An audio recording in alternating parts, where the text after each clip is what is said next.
one example of the ideology behind it is I'll give you two examples very quickly. I don't want to spend too much time on that.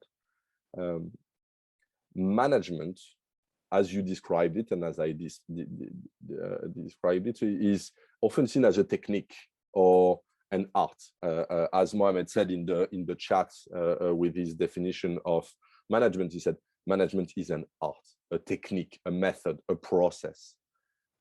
Some people have positioned management as an ideology, saying that the idea that we need a manager in order for a group, a department, a team, or a company to be efficient is not always true.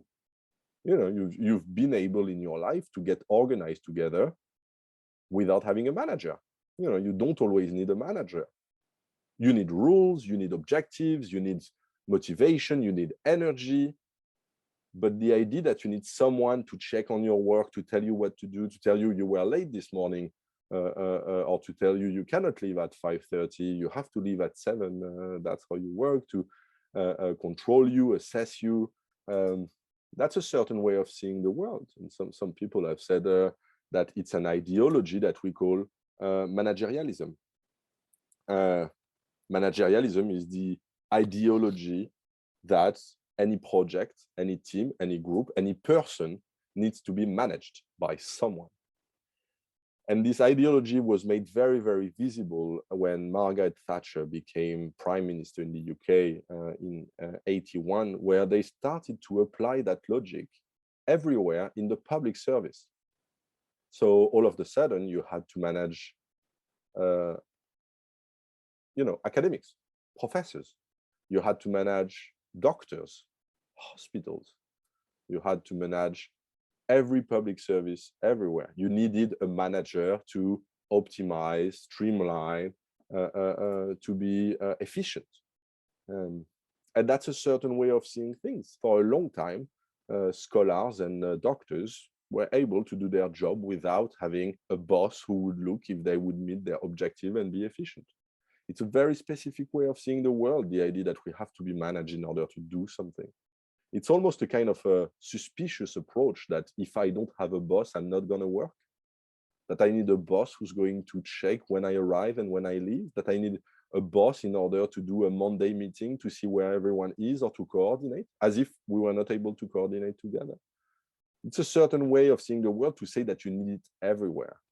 If your reaction would be to tell me, yes, you need some managers and you need some boss somewhere for some task and for some people, I would absolutely agree.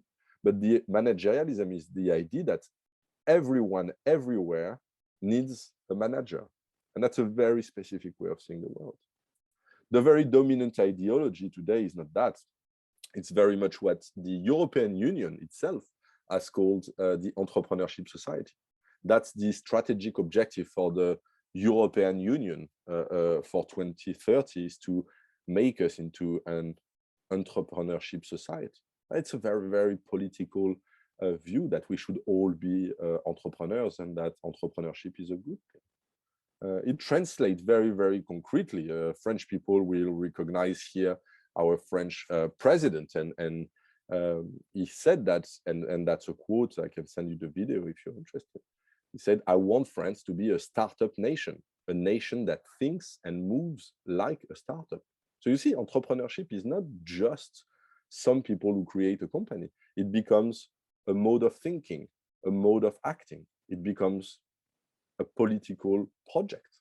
If you want a country to, whether you agree with our friend Emmanuel or not, is not the question here. It shows that being entrepreneurial becomes a value, something that is good. If the EU says that in 2030 they want us to be an entrepreneurship society, if the French president says that France should be a nation that thinks and moves like a startup, it means that entrepreneurship is not just creating a company. It's an ideology. It's a political project. It might be a good one, so that's for European citizens and French people to decide. But it is, what I want to show you is that it is a political statement in itself.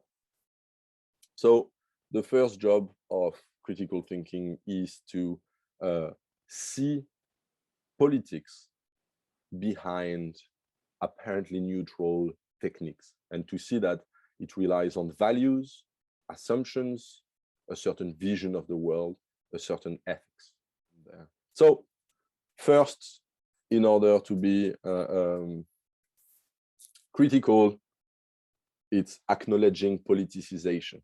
So it's not necessarily being yourself political in the sense of, oh, I'm a Democrat, I'm a liberal, I'm a Republican, I'm from the left, I'm from the right, I love Mélenchon, or I love Éric Zemmour.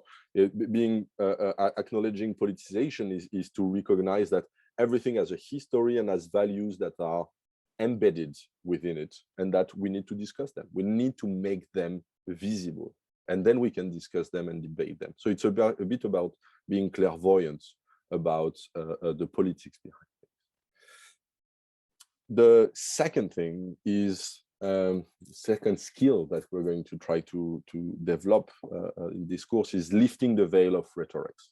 It's seeing every speech, it's seeing every statement, every report as something that needs to be deconstructed.